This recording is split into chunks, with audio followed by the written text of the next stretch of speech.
Kevin Boyle. Hello. Welcome Maggie. to Kitchen Songs. Thank you. Nice to be here. Good. We've been here before, haven't we? Once or twice. I think we have. I think I've been here before. Yes. Yeah, you have. Yeah. Okay. And, but thanks for having us in to do this. Thanks. It's great to be It's here. very Thanks nice. for the dinner too. All right. Fine. Wasn't too bad, was it? No, it was really good. Okay.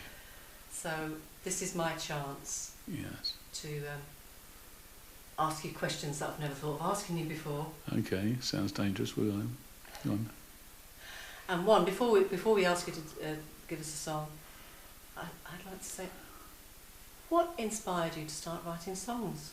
I was always quite intrigued that process started, and I never asked you what really I've thought about that a bit actually, and I think it's. I think when you do something like that, because songs mean so much to you that you hear the music, I think it's some kind of fantasy of communication. You know, you fantasize about being able to communicate with lots of people. So probably the motive is a sense of disconnection, actually. You know, that's my theory. That you feel pretty alienated, probably, and it's a way of having a virtual connection, which actually probably reflects a spiritual reality, actually, that exists already, that we are kind of slightly... I think we are connected much more than we know. I believe that now. And I think we are... you basically are in a process of seeking what is simple and normal and true your whole life, you know. So that's looking back on it. I mean, from where I am now, that's how I see it. But at the time, I think you just want to write songs. You don't really know why, really. You know, most of the time you're in the kind of dark about things like that. Yeah. But I think that is quite a complex reason for a simple, what seems to be a superficially a simple choice. That's a reflection Yeah. on something that was simple. Mm. I was trying to write things, but that's a reflection. Why? You know, it's a good question. Why bother? You know. Well, why? I wouldn't think of asking most singer-songwriter guitarists that question. I suppose because I see most of those people that I know and know quite well as coming from a different musical place to start with. I felt that we were brought up in a very rich tradition. Yeah. For me, it would have been the last thing on my mind to write a song. Okay. And when you did it, I was, as I say, I was sort of Surprised. perplexed. Yeah. It took me quite a long time to adjust to it and to appreciate what you were doing. And Why do people feel the need to be creative? Again, it's like that's quite a profound idea, you know.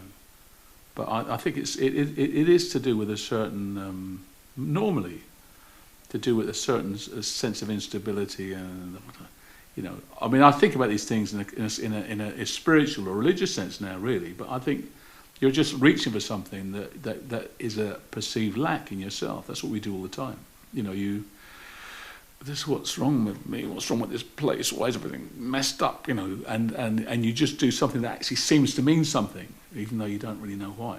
And, you know, even if you don't write anything that's worthwhile, the activity itself is the important thing, because I think every street in England has got loads of songwriters in it, honestly, they have. You know, I teach kids, I mean, they're all away with their guitars in their rooms making stuff up.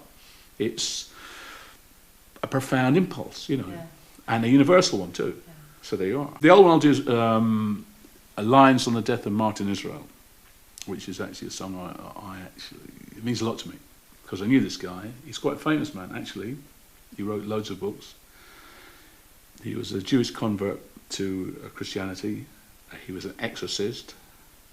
He was a counsellor. I knew him in these sort of capacities. And he was a very important man to me. And when he died 2 or 3 years ago, I was quite moved, really. I mean, he was a fellow who suffered from depression. He fought that all his life.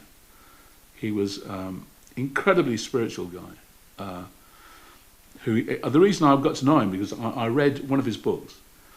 And I thought, here is somebody, a Christian, who actually really believes it. Because I don't, we're Catholics, of course, and being Irish. And most of them, most even Catholic priests don't really believe it. You know, I came to that conclusion. They believe it as a social activity, but they think, and you talk about, well, what about the demons? What about things like, just where's the whiskey? That's it. They just walk away from everything that's really hard. People don't want to engage with that, but this fellow did, and he believed the words of Christ. And that's a really profoundly impressive thing to me. I knew he meant it, and I got to know him, and it was something else, really. So that's that. So I'll do that one. Quite a lot of his songs do have this spiritual element. Do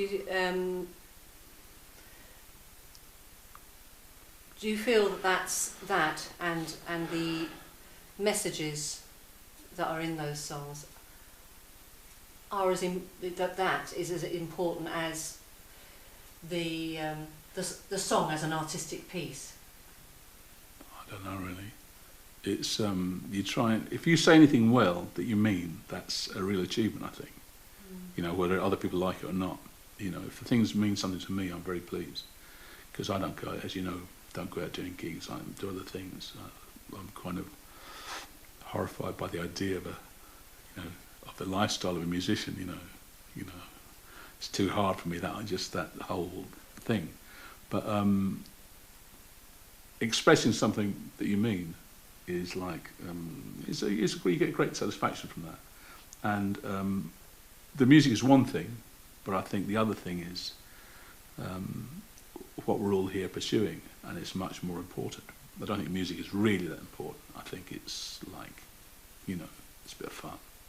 It's important socially to us, and in my whole really, and our whole, probably our social group revolves around music, as it happens. But in itself, it's just a kind of a hobby. But the spiritual stuff is this is the path. This is the real journey for everybody, I think. And I try to take it very seriously. And it's quite difficult to. It's quite difficult to say meaningful things about it, because most of the things that really impress me are nothing to do with ideas at all. You meet people who are very impressive, simple people, and there's something at a deeper level that we're seeking, I think, and it is a sense of peace and connectedness that one way or another people either have, or they just carry as a gift, or if they've lost it, you want it back, and that's where most of us are. We've kind of lost what we were as kids, even, and we live these stupid, demented lives, doing pointless things, trying to pay off our debts or whatever it is, and we rage against that kind of stuff, but at the same time, one wonders about the things we that people generally lose growing up, when they think they're getting clever and better, and they're not, or I'm not anyway. It made me stupid. My education made me really stupid. Anyway. Well, that's a good quote. The other song I'm going to do, the second one that you've asked me to do, is straight out of Neil's book, which is 2,000 tunes. It's a slower. I just took the tune because I like it, and tried to put words to it, and there we are, and that's that. It's a traditional tune, I think. What's it called? I'd love to hear that one now. It's called The Road to Camden Town. We've called it. That's the name of the song. The Road to Camden Town. Kevin Boyle. Thank you, Max. Thanks for coming around. Nice to see you for the odd times we do meet. It's great. Thanks. What I'd like to do, if it's all right with you, is do one of your songs. If you wouldn't mind backing me, that would be great. Okay. Yeah. And one of my favourites is Blackbird on Fresh Fallen Snow. Okay. I've wanted to do that before now, and I think it's gorgeous. I think it's quite unusual, and for me it's a sort of an unusual choice repertoire-wise, because it's got a bit of an American feel about it, really, hasn't it? Has it? Okay. Did you not think so yourself? I never really maybe it's not very just hard to tell. I mean, it's a long time, actually, since I've heard this one. You've just done it now.